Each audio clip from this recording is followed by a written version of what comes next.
Welcome to Level Up, a podcast for independent artists navigating the Asian music industry.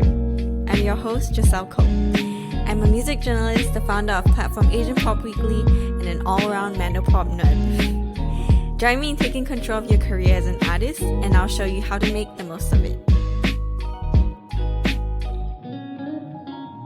Hi guys, and welcome back again to our Level Up podcast. So this week on the podcast, in order to wrap up our social media segment, we've actually brought on a very, very special artist to interview to talk about their social media mindset, how they deal with social media as an independent artist, navigating their own identity in the space of social media.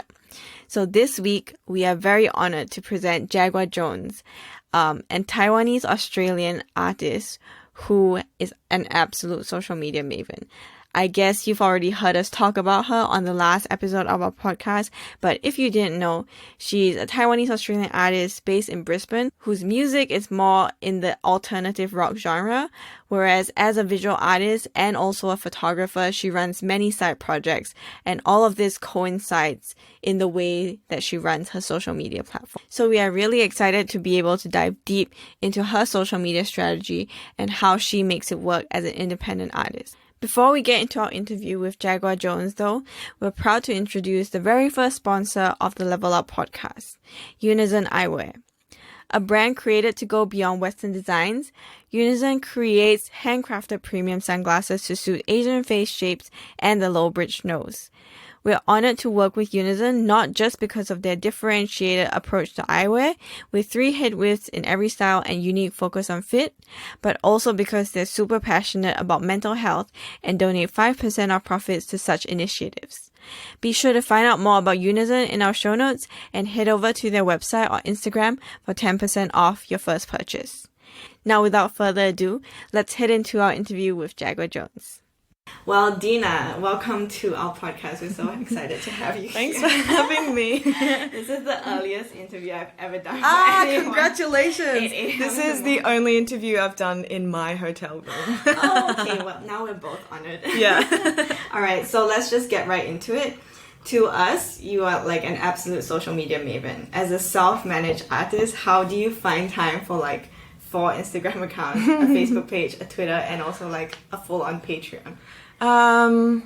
Sometimes I struggle, to be honest. Course. And I have been struggling more as my career grows. At the beginning, it was fine. Everything was under control. Now I'm finding it now I'm finding that I have to be a lot more considered in my efficiency. So, we have a busy week this week in Perth, Fremantle. And so I spent all of Sunday scheduling all my social media posts across the week, across my different accounts, like art and music, because today is a really good example. I have 4 announcements happening today. And that's just crazy. And I cannot communicate all of that today, but it's just I'm releasing a single on Friday as well. And so it's just how am I meant to travel to Perth, speak at a workshop for 2 days straight, travel to Adelaide, play a show. I'm also doing a TEDx talk soon, and the dress rehearsal is on Saturday. It's how am I meant to do all that while be present on a computer on top of social media? Exactly. It's getting really difficult, which is why some of those I use Hootsuite. It's expensive, but it's been worth it for me because I feel a lot more decluttered in my brain, knowing that I've kind of planned it out for the week. And I feel like that's something I probably need to get better at. But at the moment, I kind of consider them all my babies, and I need to feed my babies every day. Oh my gosh. Yeah. Social media. Yes. Okay, cool. Or I'm a bird and I chew it for them and then spit it back in their mouth. Oh my gosh. Okay, yeah. I definitely think that I've looked into social media scheduling as well, because that's what I do. At the end of every week, I schedule my posts for the week, and then I set an alarm for posting the drafts or whatever.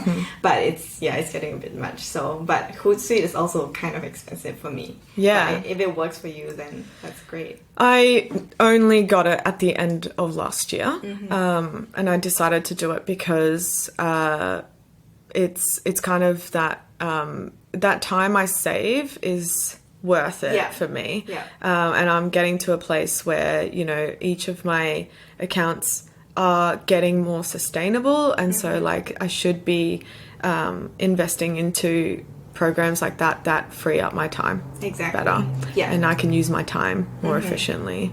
Yeah. And that's important. Yeah, definitely. I was actually looking at your accounts, and one of the things that I find really impressive is that, for example, for your Instagram, even though you have like 4 accounts, it's not like, oh, there's one account with like the most followers and then the rest kind of like 100 followers each, you know, which is, to me, it kind of shows that your entire brand, like you have like, you've built this entire world that people are so engaged in.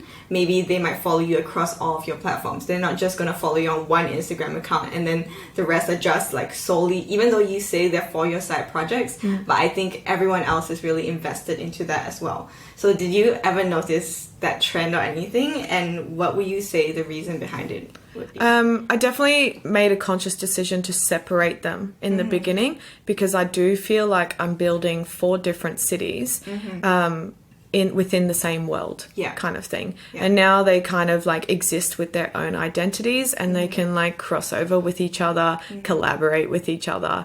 I guess I've just slowly been building each of those cities at the same time.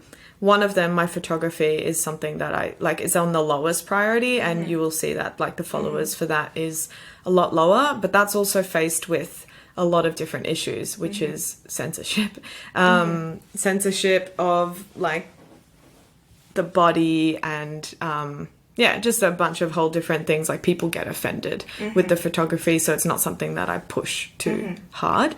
But yeah, with my music, my art, and my personal life, I guess I'm super passionate about my music and my art, and then I exist as a person. I'm not passionate about me as a person. And so they've kind of had equal energy, or they ebb and flow. And so it might be like sometimes I'm in a more art mood, sometimes I'm in a more music mood. But yeah, I think it was really important in the beginning to separate them, because I can't just assume that everyone who is a fan of my music is a fan of my art, vice versa. But I feel like now that they're separate cities, people are willing to jump across them and discover more about discover more, because I've like slowly been establishing a city. In the beginning it'll just kind of be like, there's no infrastructure here. There's no like public transport, like you know what I mean? But now it's kind of like, wow, check out this city, like and then check out this city, and so I feel like people have a lot more respect and are curious to see what each of them mean and what they stand for, and learn about the different things. But yeah, I still can't assume that everyone who's a fan of my music would be a fan of my art and etc. Okay, that's really interesting, because I mean, I'm not an artist, but I used to manage like a lot of people's social media accounts, and that actually like really drained me. But it's really interesting that you're looking at it from this perspective where you feel like they're all different parts of you and they need to be separated, just because you can't assume that. But I guess would you say that it's easier for you not to be burnt out because you consciously made that decision to separate them? Well, I think also you got to consider the fact that like social media and marketing, I'm going so dry here, but is communication, right? And if I was to clog up a feed of my music, my art, everything, that's kind of what my personal page is anyway, like a summary of and my personal life. But like if you were to do that, people will just enter there and go like, I'm fucking confused. Well, I don't know if there's meant to be no swearing, but it's like I'm confused. And it's like, what is going on here? Then they don't understand and they leave, you know, because people have short impressions. And people want to understand quite quickly what's going on and whether or not they're invested or willing to investigate further or not. And if it's just this like clusterfuck of like mixed communication, it doesn't get the message across. I think that's probably more important for you as an artist than other artists, because you just do so many different things, and to you, like, you're really passionate about all of them. I would say that like if you know, if you're running an Instagram page and you are a fitness trainer, but you've decided to break out and do a bit of like nutrition stuff, I would then say, well, don't split it. It's one and the same, and they work in tandem together. It's within the same world. There's no point in trying to build out two separate like accounts when it's really the same related, demographic and very relatable to each other, and people can kind of choose to touch and go within that account on what they're interested in hearing. But I feel like for mine it's like full different division. And is that because, do you come from like a visual arts background, or how did you get into like the arts side? No, I fully like I actually loved doing art in high school. I really loved it, but growing up in like that traditional conservative like Asian family, I wasn't allowed to be creative at all. It was extremely repressed. It was not something that I was allowed to explore or dabble in, and so I always thought I was just like a maths and science person. Me too. I actually did my first degree in human biology. Wow. Well, so I did engineering and then business. Oh, well, you graduated. I got like 1 year through. I was like, no, I can't do that. That's good though. You don't need to. Yeah. No, you knew that it wasn't for you. That's good. Yeah, so I don't really have a background, but I did dabble in art secretly. So I guess there was always that kind of like creativity there. I would say it was when I was like an adult, like turned 18, where a lot of the stuff that I've just been repressing couldn't be repressed anymore. And so I didn't know how to communicate that. And so it came out through creative outlets. Yeah, so I don't know where music and art came from at all, because I wasn't raised up on it. But it made sense to me. And I would feel that like in the beginning, it's not like I just like was like, oh, here we are, and I'm just like, I know who I am as a musician and an artist. No, it was shit. It was like scrambled eggs, like, you know what I mean? Like scrambled eggs that wasn't even scrambled nicely. It was like overcooked and rubbery on a page, and it's like, I feel better. And that was all that was important to me at the time, was like, let's do that again. And I think throughout the years, I kind of like boot camped myself, where it was like, maybe I didn't grow up doing art and music, but I just like became obsessed with it and found my own like version of the kind of musician and artist I want to be, and just kind of like kept honing it. And I think the really obvious one is Spectator Jonze, my visual art. If you scroll right to the bottom to the first one, and then to the last one, you will be able to see that there's been a technical growth, but also an emotional growth where like, and so it's kind of worked hand in hand together, and I've been able to find who I am more as an artist, both in visual art and music. But it wasn't like I, came out into the world fully and formed. was like fully formed. No way. Yeah. Yeah. And did you say before it was like 8-year journey with Jaguar Jonze so far? No, Jaguar Jonze is 2 years. 2 years. Yeah. Wow. Yeah. Wow, that's actually quite amazing. And 2018 August was the first single of Jaguar Jonze. But had you been working on the Jaguar Jonze concept from before that? Oh yeah, the concept I've been working on for like I think 2 to 3 years prior. Yeah. Okay. Yeah. Cool. I was like a musician, just under my own name. Yeah. Just playing like shitload of gigs and just like learning how to, I didn't even know what a microphone stand was. Like I was so scared about how to like move a microphone and like guitar plug.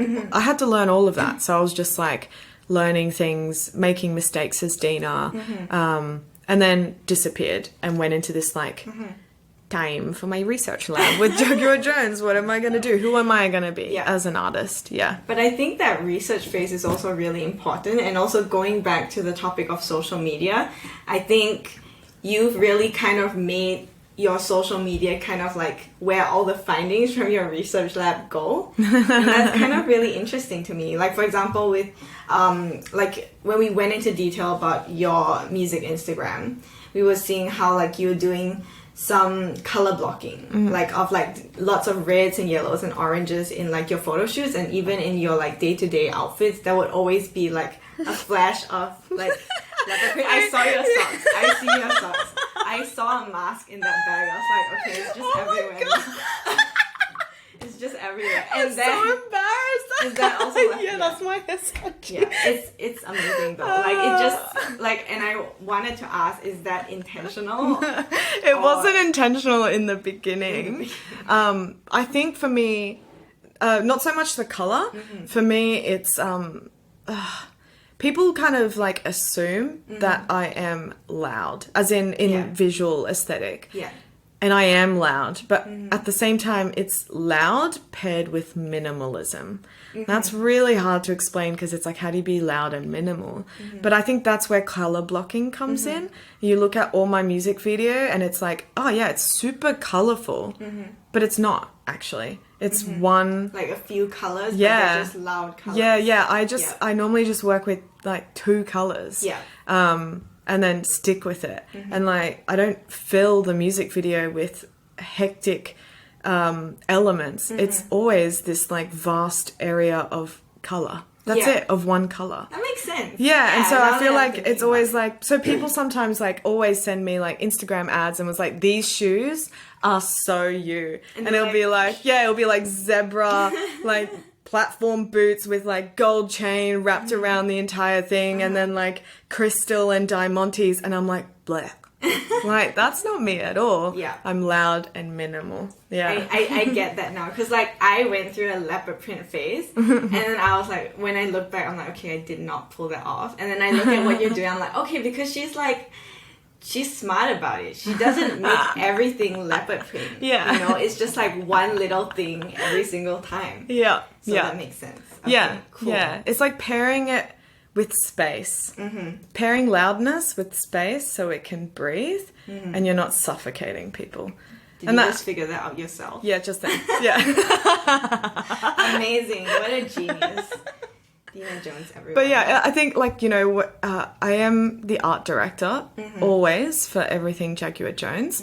And so even when I get stuff come through and people are like, we know what Jaguar Jones is, and then they send through a mood board or like, you know, the design, and I'm just like, no, strip it right back. Yeah. I'm like, how do you strip it right back while being so brazen with your colors? Like, it's like, just pick 2 colors, or like all of that needs to be like empty space, like, you know, just one moment for the text kind of thing.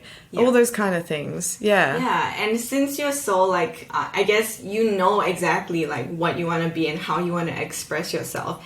For example, because you mentioned that you as a self-managed artist, like you're doing really well, but you're also kind of struggling a little bit and handling everything. So if, for example, if someone were to come on and be like, I want to help you manage your social medias, what would your take on that be? I would say that I would have to figure it out, but for me, because for me, music and art is about connection. Yeah. And that's being my most genuine, authentic self, connecting with other genuine, authentic selves out there. And so when I put that in place with a social media person, that's severed automatically. So for me, it would be like, I will write the message and I will still art direct all the content, but you go and schedule it. You know what I mean? Like, exactly. So like stuff like that would be how I would consider it. So it's like, it's not some other person pretending to be me to talk to people. I never want to do that. I want it to always be me. And if it's not from me, it's obvious that it's not from me, because it's just like quotation marks, here's a review or whatever. You know what I mean? But for me, like, I don't actually love music, and I don't actually love art. I love storytelling and I love expressing. And you take those elements away, and like, you know, connection and being able to share these intimate moments with people. Maybe sometimes I'll want to pick up the guitar and sing, or maybe sometimes I'll want to draw a soulless drawing, but otherwise, no, not really. I'd find other ways to do it in a different way. That's so hard to explain, but like, for me, it's like, that's why I'm not technically an amazing artist. You get me into a studio or whatever and ask me what my song scale or chords. See, I already stumbled because I'm just like Worried. yeah, I I'm was just gonna like ask what? you. They're like, yeah, I don't know my chords to my songs. I don't know what scale it's in. I don't know what tempo or time signature it's in. Yeah. None of that. It's like I'm not obsessed with the like music technicalities, and same with art. I'm not obsessed with the technicalities of art either. I just love being able to express better and to connect with people better and build these worlds. Yeah, that's what's fun for me. That's really inspiring though, especially because I think there's so many ways to become like a master at what you do. And like maybe for some musicians, they're like, or like artists, they're like, okay, I really want to be like a master at the guitar or whatever. But you're like more of like, I want to be a master of storytelling, which goes above that. But you are really adept at using music or like art as your medium to like fully express yourself. And especially on social media, I think that is really, really important because like, I mean, everyone knows that social media has like a good side and has a bad side.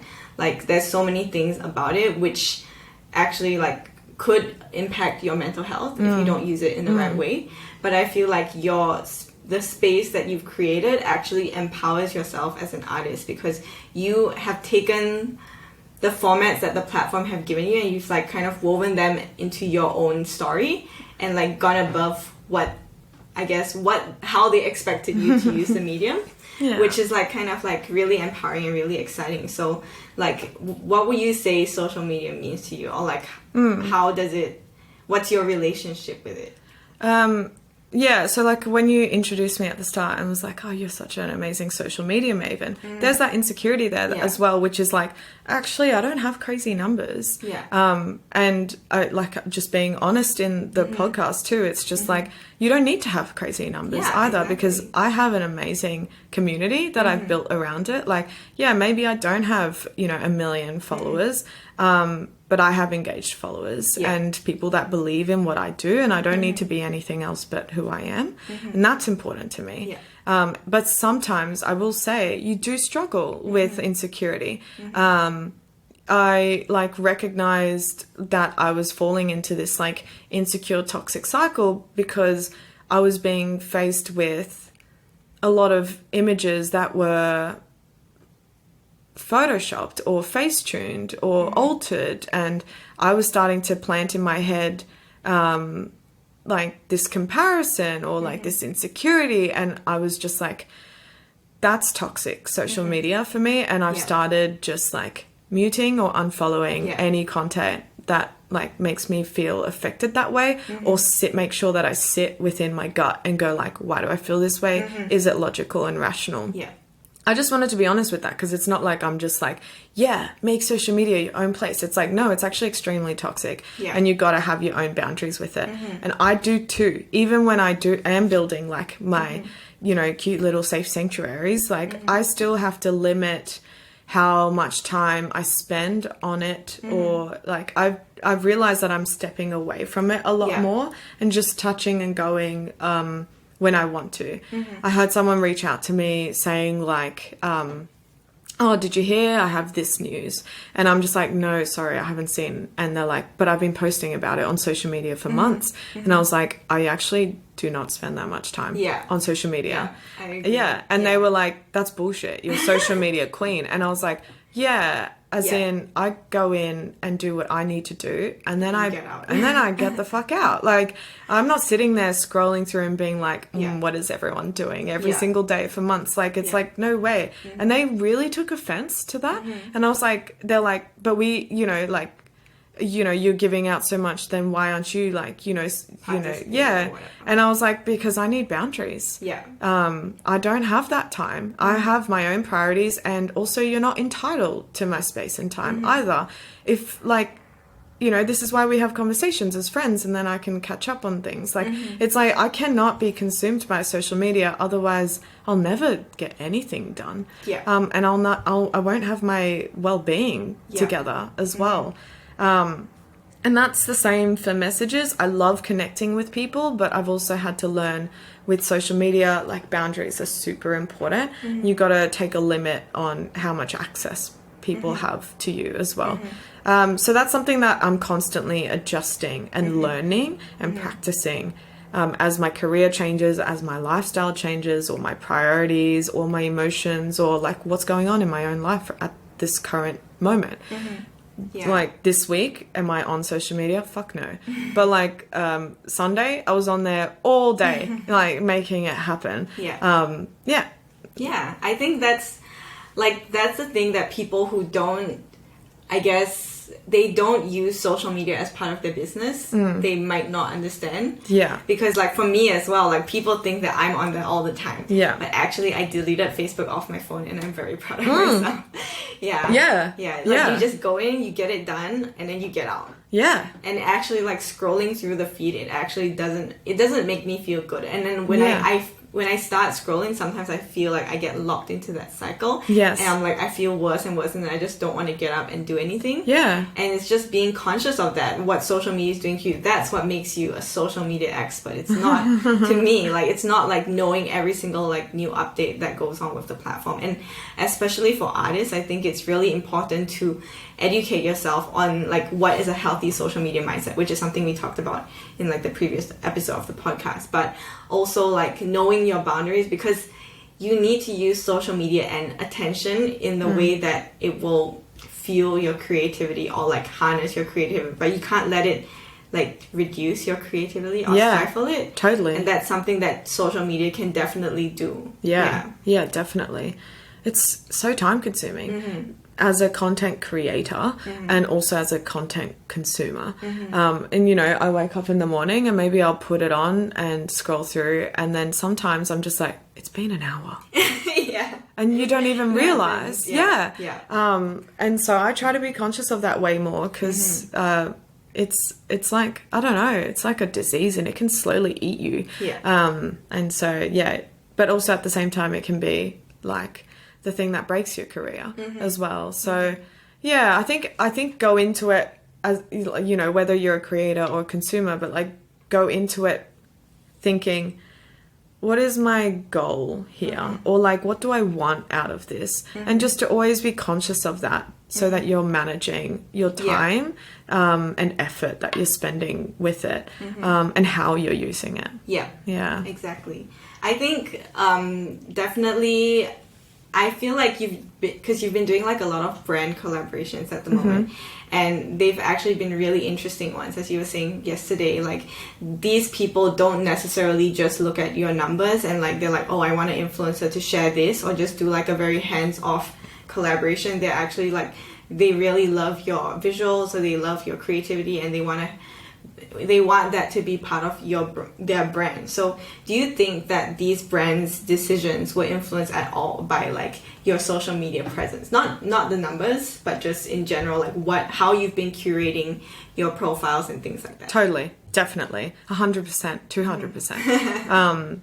I mean, these brand partnerships are awesome, but again, like, what is the goal? And that is definitely to cross promote and to be able to like align so that their own branding is not affected. So, you know, that's why people don't want to work with someone who had just, you know, been pumping out, or I'm not so much an influencer, but like pumping out like sneakers left, right and center, or like skincare products left, right and center. The message gets diluted eventually, where it's just like, well, you were just selling me Body Shop yesterday and now you're selling me, obviously don't know skincare products, but you know, like something else.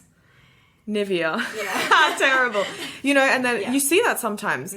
And some brands are fine with it because they've got that large mass. They just want to reach out to everyone, and like whatever reach they can get, they'll take it. But I really believe like the brands that I've been working with care about artistry, care about storytelling, protect and build their branding themselves, and are a lot more strategic about it. And that's because they have a different marketing strategy.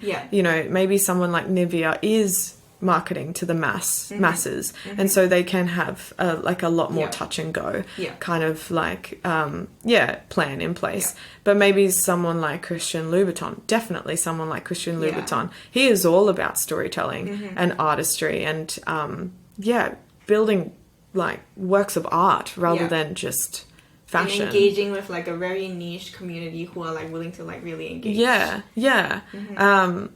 that was a dream collaboration for me, like extremely. He's been my favorite since I was like a child. So, I literally had this like high school book, and it's like 101 Dreams, and the first page is Christian Louboutin. Oh my And it's literally like, I want to own like all these pairs of shoes of Christian Louboutin, like it's just like buying bread from the shops. Like it was something like very lame and cheesy like that. Yeah. And then the second page is, I want to fall in love. So I'm just like, wait, Christian Random. Louboutin? Well, it was just like Christian Louboutin is at number one spot. Over And I then Want to fall in love. Yeah. Oh my and then the God. third was like Kiss in the Rain. Like, and I'm just Teen like, movies. yeah. And Teen I'm movies. fully just like, how the hell did Christian Louboutin Make park it number over. one spot? It's like, yeah. Well, I guess it's like if I have those shoes, then I will fall in love because it'll just be to the shoes. I think that makes sense. That Yeah, makes a I think lot that of makes sense too. Wow. Yeah. Well, I think definitely. So, like, going back to, like, something we were discussing yesterday at Soundstage, like, someone was asking a question about how you kind of monetize yourself, especially when, like, in Australia, there are no lives at the moment. And when you were talking about these brand collaborations, that was actually, like, a spark in my mind, because I didn't actually think about that. Like, I was thinking more about digital distribution. Like, obviously, like, you have music and, like, streaming is, like, in a mature market, you can make more money from it. But then when you talked about brand collaborations and like social media, I was like, actually, that actually works even better for some artists. Yeah, for some artists. Yeah. It's still the same line of thought that you have. It's digital distribution still. Yeah. It's just in a different way. Yeah. And that's through their communities and their networks and connections. So it's not just the one set like pattern that we might be used to. It's more just like branching out, and the same thing for them as well. They can't do, I don't know, what do you call it, activations, like, you know, in the shops or whatever. Like, shops were closed down too. So it's like, well, how do they get their digital distributions like, you know, more open and broad and reaching new audiences? Well, let's collaborate with someone that has a similar demographic but might not be ones that we've tapped into yet. So that's a very like business overview of like why it's beneficial. But also for me, it's just like it allows me to create and be an artist and use like something that they've done so well and bring it into my world and level it up in another different way. So it's cool. It's super fun for me. Really creative amazing. for me. It's really a creative process and I love it. Yeah. Great. Okay, I have one last question. Oh wait, I have two, sorry. Like, what would you say, like, if you had to give advice to like artists about social media, it can be anything, what do you think would be the most important thing? It can be broad. I would say to manage your mental health and your relationship with social media. I would say that, like, I know sometimes it's hard to unfollow people because there might be like a network and stuff, but there is an amazing function called mute. And, you know, sometimes just do that for yourself. If you're in like a low state or a very like vulnerable state, tune out the content that doesn't serve you. And also you don't have to always be on social media either. Be in tune with how you're feeling, and if you need a break, take a break. The world doesn't like run off ahead and leave you behind. I feel like we have that mentality, but it doesn't happen like that. You can touch and go with social media as you please. No one will notice. They actually won't. That's the sad part. that is the sad But part. it is good. A good feedback for like independent artists, definitely. And then last question. So you are releasing your new single. I thought you could just like plug it a little bit. Yes. Thank you. Congratulations on Thank Called you. In. It will probably be out by the time this podcast is out. Cool. Yeah. So do you want to tell us a little bit about it? Curled In is part of my second EP release that's going to be happening in April this year. Curled In was actually, all the songs on that EP was recorded while I was under hospital care with COVID-19 last year. So they're really special for me because it was really difficult to make that happen while under hospital care.